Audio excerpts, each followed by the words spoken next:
શિક્ષણ કેમ બની રહ્યું છે પડકાર? નમસ્કાર, હું છું પીનલ. સ્વાગત છે આપનું કરંટ ટોપિકમાં. શિક્ષણને લઈને ઉઠતા ઘણા બધા સવાલોની વચ્ચે હવે એનસીઆરબીનો એક એવો રિપોર્ટ સામે આવ્યો છે કે જેના કારણે આ સવાલો હવે બધું જ ગંભીર રીતે સામે આવી રહ્યા છે. એનસીઆરબીના રિપોર્ટના આધારે વિદ્યાર્થીઓની આત્મહત્યાના કેસોમાં ચિંતાજનક રીતે વધારો જોવા મળી રહ્યો છે. ગુજરાતમાં 3 વર્ષમાં 1899 જેટલા વિદ્યાર્થીએ આત્મહત્યા કરી છે. ગુજરાતમાં દર 2 દિવસે 3 વિદ્યાર્થી પોતાનું જીવન ટૂંકાવે છે. કારણ એ છે કે જે શિક્ષણ છે તેનું જે પ્રકારે ખાનગીકરણ થઈ રહ્યું છે, તો ક્યાંક પરીક્ષાનો ડર હોય છે, તો ક્યાંક વિદ્યાર્થીઓની નબળી માનસિકતા પણ એનું એક કારણ છે.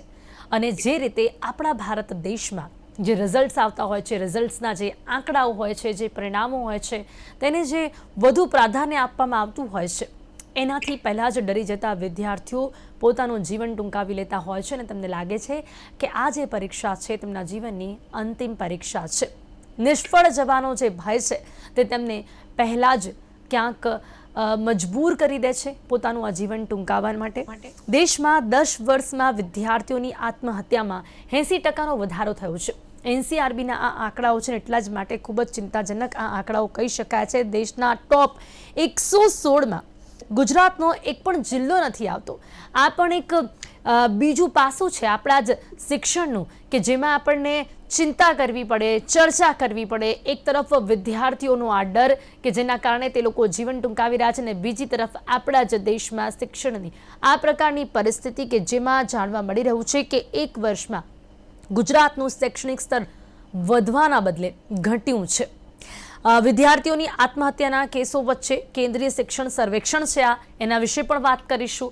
વિદ્યાર્થીઓના આ પ્રકારના આત્મહત્યાના વધતા કેસો વિશે પણ વાત કરીશું. વિદ્યાર્થીઓની આત્મહત્યા પાછળના શું છે મુખ્ય કારણો અને શા માટે ગુજરાતમાં ઘટી રહ્યું છે શિક્ષણનું સ્તર, આ તમામ મુદ્દાઓ પર વાત કરવા માટે મારી સાથે ખાસ અહીંયા જોડાઈ ગયા છે ડૉક્ટર કલરવ મિસ્ત્રી, મનોચિકિત્સક છે, તેજશ્રી પટેલ જેઓ યુથ એક્ટિવિસ્ટ છે, દીપક પંડિત એજ્યુકેશનલિસ્ટ છે. આપ સૌનું સ્વાગત છે. Welcome to show.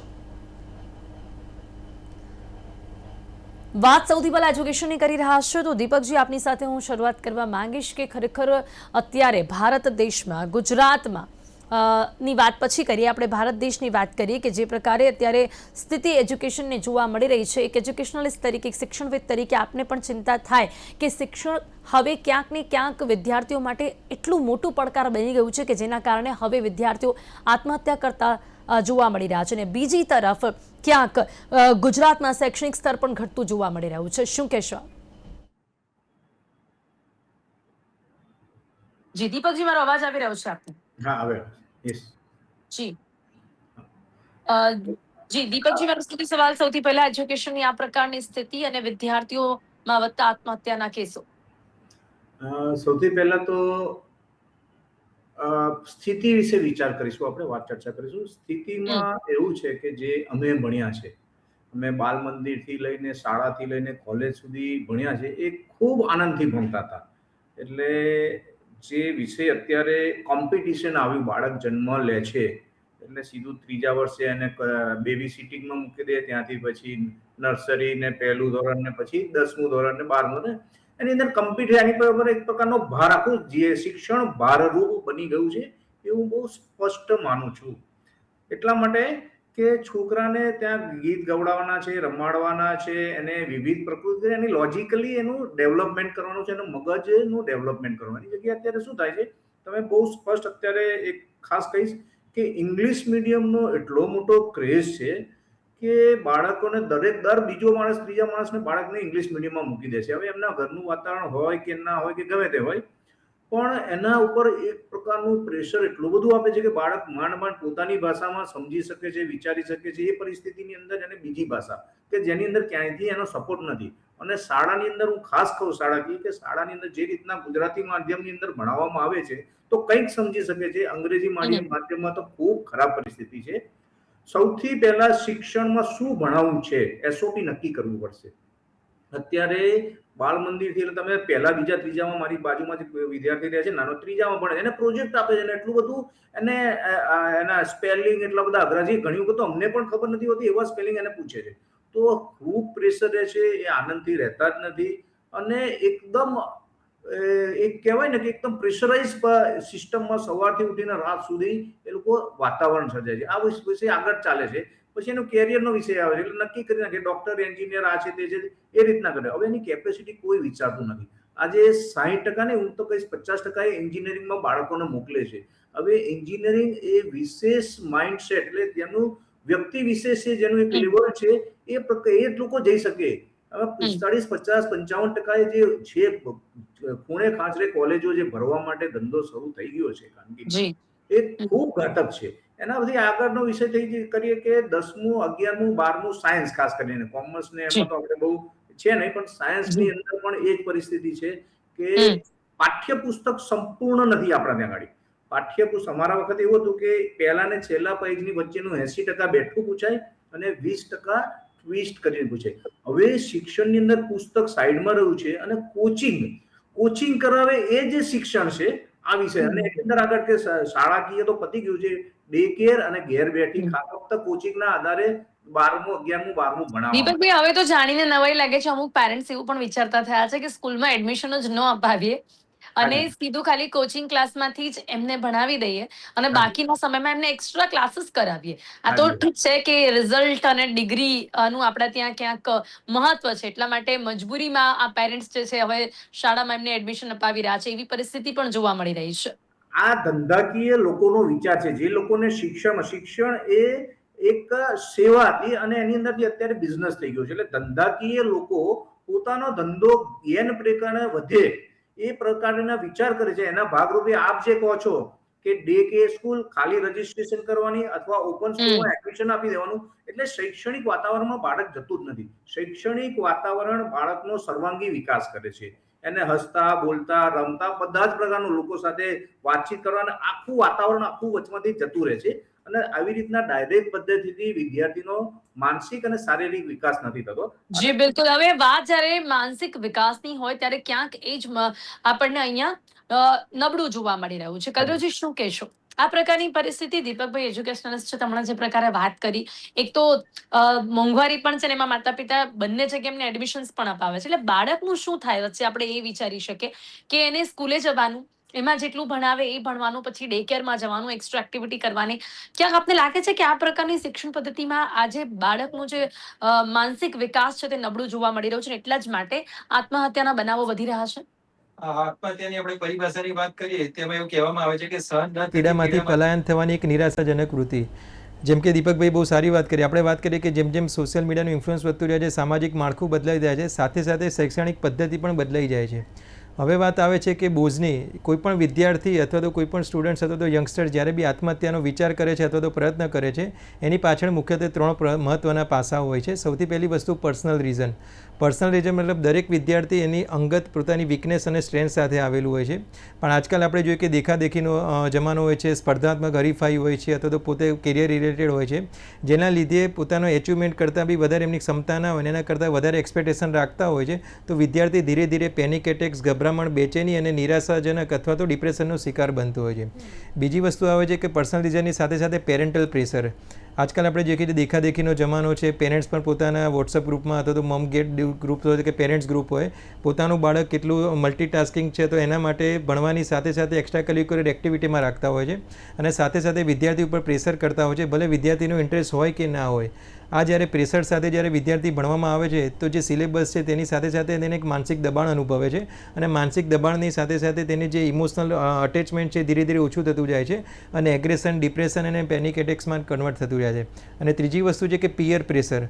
મતલબ આપણું બાળક કે જે સંગત છે એ કોઈ પણ વ્યક્તિ હોય દરેક 1 to 1 જે છે કે મારા મિત્રો આટલું સારું ભણે છે તો મારે એનાથી બી વધારે સારું ભણવું છે, તો જે સ્પર્ધાત્મક હરીફાઈ હોય છે જેના લીધે તે ઇનરમાં એટલો બધો પોતે મલ્ટીટાસ્કિંગ એપ્રોચ રાખીને એટલો બધો બોજનો ભાર લેતો હોય છે કે જ્યાં તેનું ભણવામાં એક્ઝિક્યુટ કરવાનું અથવા તો ભણવા સિવાયની જે એક્સ્ટ્રા કરિક્યુલર એક્ટિવિટીમાં તેને કમ્પન્સેટ કરવાનું હોય કે જે માનસિક ભાર છે તે બીજી પોઝિટિવ એક્ટિવિટીમાં ચેનલાઇઝ થાય, તેને પ્રોપર માનસિક શાંતિ તેમજ શારીરિક શાંતિ મળતી જ નથી, જેના લીધે તે ડિપ્રેશન, હતાશા, નિરાશાનો શિકાર બને છે અને છેલ્લે તેને અંતિમ પગલું આત્મહત્યાના પ્રયત્નો કરવાનો અથવા તો આત્મહત્યા કરવાના તેને વિચારો આવતા હોય છે. જી બિલકુલ. એટલા માટે ક્યાંક એને કોઈ રસ્તો નથી સૂઝતો અને કદાચ એ જે બાળક હોય ને એની માનસિક સ્થિતિ પણ એટલી વિકસિત પણ ન હોય કે વિચારી શકે કે આમાં શું કરી શકાય, કાં તો પછી કોઈની સાથે શેર કરી શકે.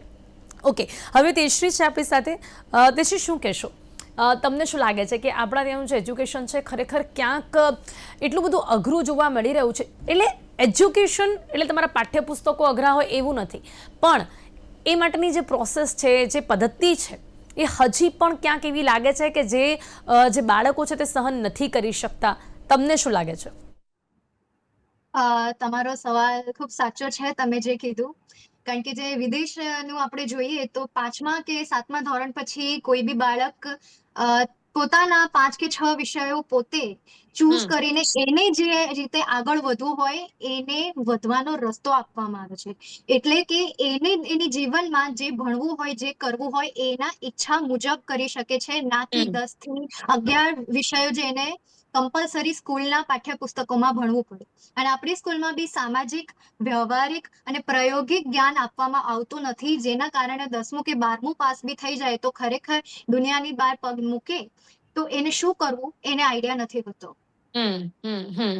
પણ હવે જે સ્કિલ બેઝડ એજ્યુકેશનની શરૂઆત થઈ છે તેજશ્રી, એ એક નવું પગલું છે, એનાથી કેટલા ચેન્જીસ આવશે, શું લાગે છે? સ્કિલ બેઝ એજ્યુકેશનથી કોન્ફિડન્સ બિલ્ડ થશે. બીજું કે સ્કિલ બેઝ એજ્યુકેશનથી એ લોકોને ખરેખર થિયરિટિકલ નોલેજથી બહાર આવીને પ્રેક્ટિકલ ઇમ્પ્લિકેશન્સ કેવી રીતે અપ્લાય કરવા, કોઈ બી ફિલ્ડમાં મલ્ટિપલ ફિલ્ડ્સને મિક્સ કરીને પોતાનું ડેવલપમેન્ટ કરીને પોતાની એક નીશ કેવી રીતે બિલ્ડ કરવી અને પોતાનો એક પોર્ટફોલિયો કેવી રીતે બિલ્ડ કરીને આગળ વધી શકો, એમને બહુ વહેલી ઉંમરથી ખબર પડશે.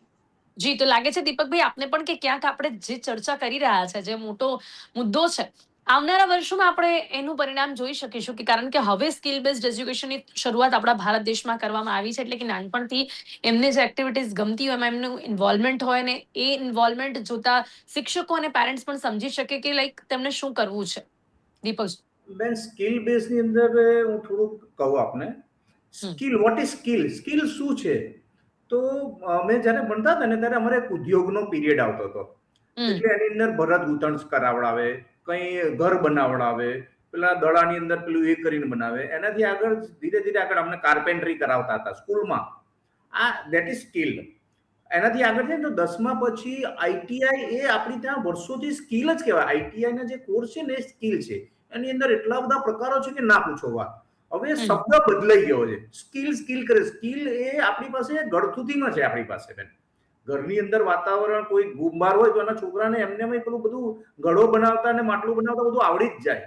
એટલે એની અંદર આપણને ના, પણ એ સ્કૂલમાં શીખવાડવામાં આવે તો એ અલગ વસ્તુ છે કે જ્યારે બધા વિદ્યાર્થીઓ સાથે બેસીને કંઈક મિકેનિકલ કંઈક કામ શીખે, પછી ફોર એક્ઝામ્પલ પંચર બનાવવાનું કામ પણ જો એમને શીખવાડવામાં આવે, પછી ટેકનિકલી ઘણી બધી વસ્તુઓ એમને સ્કૂલમાં શીખવાડવામાં આવે તો ટીચર્સ પણ આઈડેન્ટિફાઈ કરી શકે કે જે બાળક છે એમાં કેવા પ્રકારની સ્કિલ છે.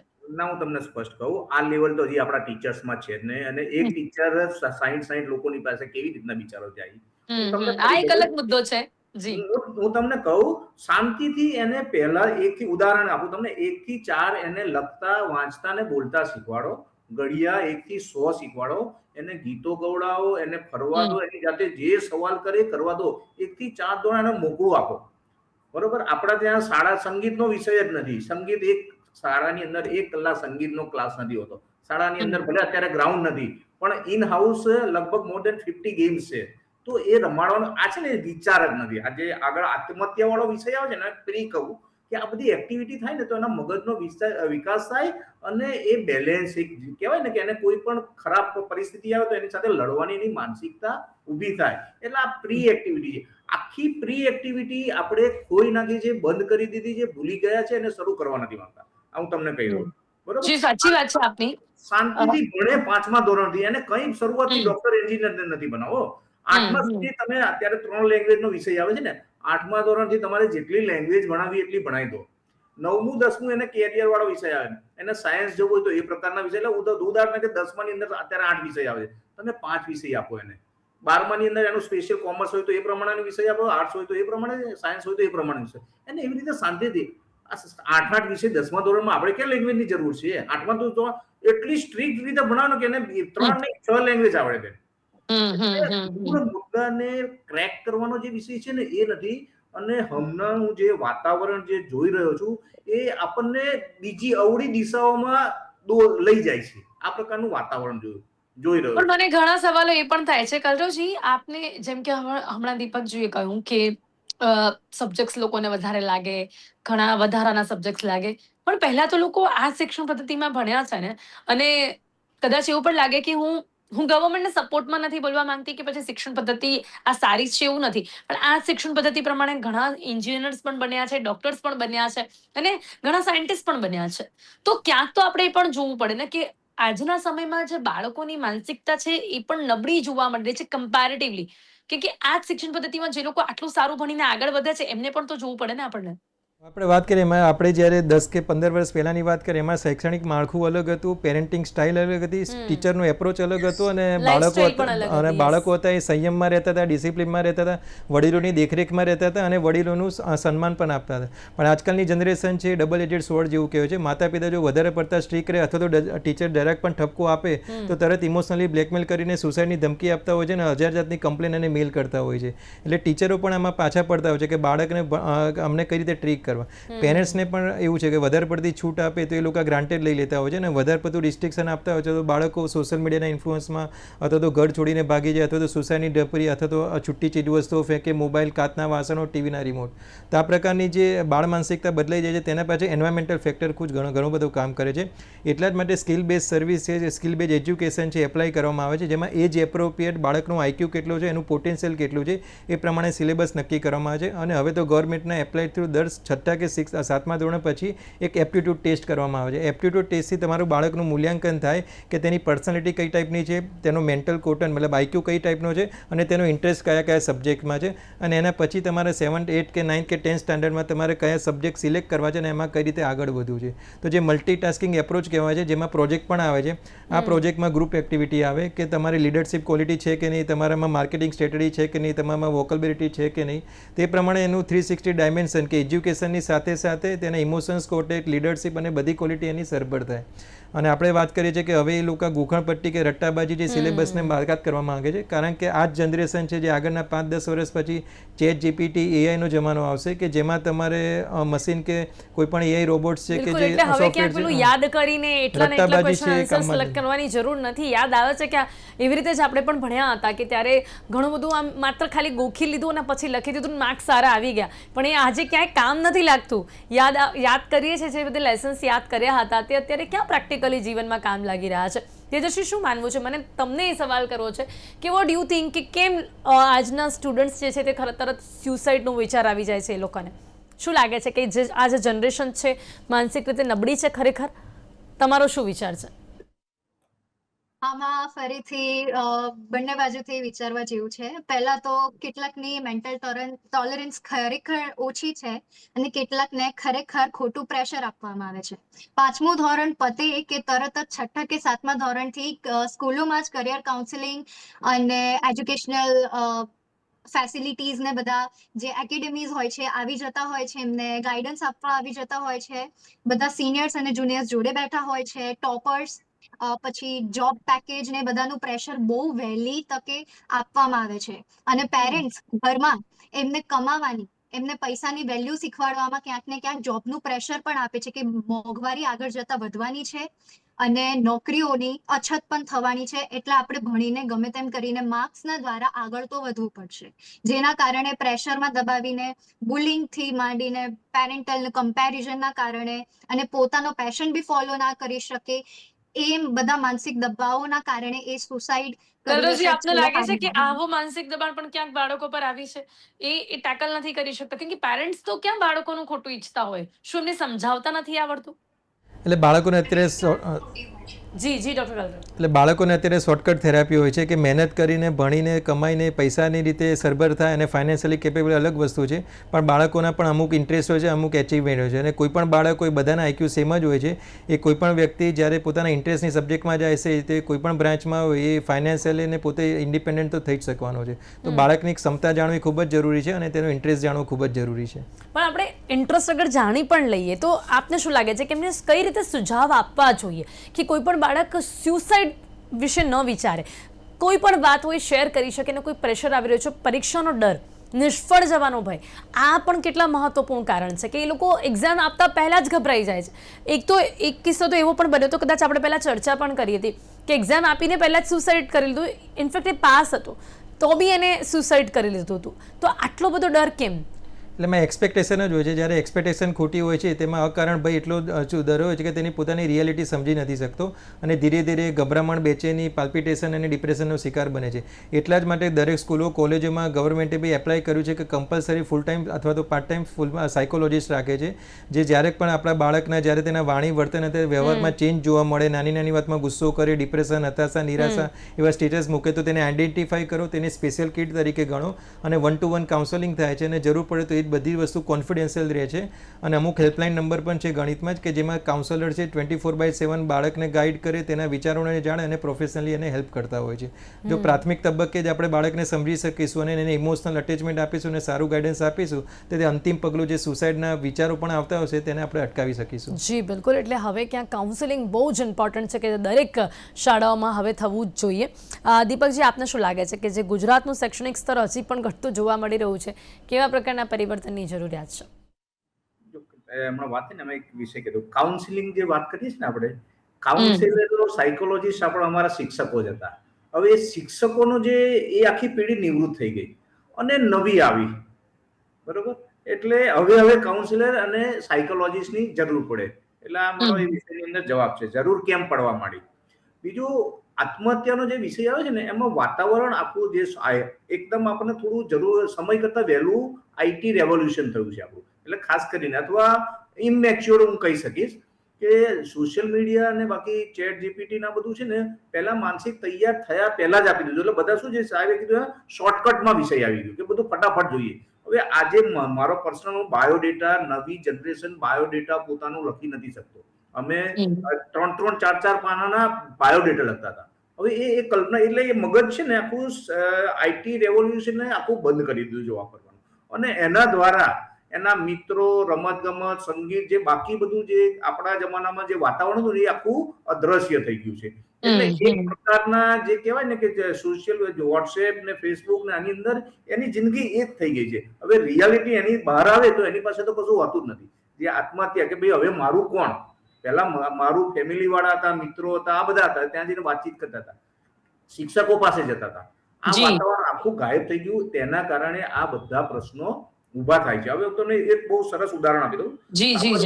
એક જૈન શાળા છે, ત્યાં આગળ કોઈ પણ પ્રકારનું આ સર્ટિફિકેશન વાળું એજ્યુકેશન નથી, બરોબર?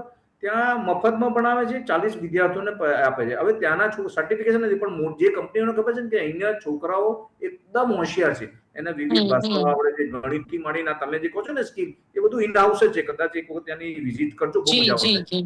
તો એ રીતનું વાતાવરણ એની કોપી કરવાની જરૂર છે. ફરી પાછા બાળકોને સોશિયલ મીડિયા, મોબાઈલ છોડાઈ એટલીસ્ટ 5 વર્ષ 7 વર્ષ સુધી, 5મા 7મા ધોરણ સુધી મોબાઈલ છોડાઈ દેવાનું. જી બિલકુલ. જી. કોરોનામાં આપણને જે ચડાવી દીધા છે ને ડિજિટલ એજ્યુકેશન ઉપર, આ સૌથી મોટું, આ તમામ પ્રશ્નો આપણે જે બી ચર્ચા કરી, આત્મહત્યાથી લઈને બીજા બધા પ્રશ્નો, એનો મુખ્ય કારણ છે આપણે ડિજિટલ એજ્યુકેશનની અંદર અકાળે સમયની પહેલા આપણે જતા રહ્યા છે અને એના કારણે એટલા બધા એના પરિણામ ખોટા આવી રહ્યા છે. હવે આપણને જોવા મળી રહ્યા છે. જી બિલકુલ. પણ ક્યાં ડિજિટલાઇઝેશન પણ જરૂરી છે અને એ માટેની મર્યાદા પણ ખૂબ જરૂરી છે. સમય આપણી પાસે ખૂબ ઓછો છે. એટલે કલરવજી, અંતમાં આપની એડવાઇસ પેરેન્ટ્સ માટે છે? કારણ કે કદાચ વિદ્યાર્થીઓ તો અત્યારે એટલું સમજી ન શકે, પણ પેરેન્ટ્સ માટે શું કહેશો અંતે? બાળકોની ક્ષમતા પ્રમાણે જ અપેક્ષા રાખવી જોઈએ અને બાળક સાથે ઇમોશનલ અટેચમેન્ટ અને બોન્ડિંગ વધારો તો આપણા બાળકને આપણે કોઈ પણ પ્રકારના નેગેટિવ ઇવેન્ટ્સમાંથી આપણે બચાવી શકીએ છીએ. જી બિલકુલ. તો અત્યારે સમય આપણી પાસે ઓછો છે એટલે ચર્ચાને અહીંયા સમાપ્ત કરવી પડશે. Thank you so much. આપ સૌ મારી સાથે જોડાયા. તેજશ્રી, ડૉક્ટર કલરવ, દીપકજી, આભાર.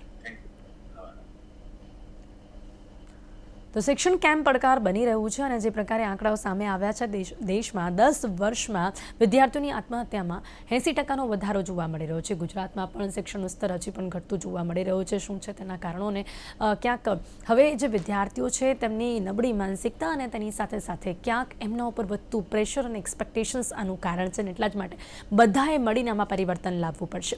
તો અત્યારે કરંટ ટોપિકમાં બસ આટલું જ. ફરીથી મળીશું નવા વિષયની સાથે. ત્યાં સુધી રજા આપશો. નમસ્કાર.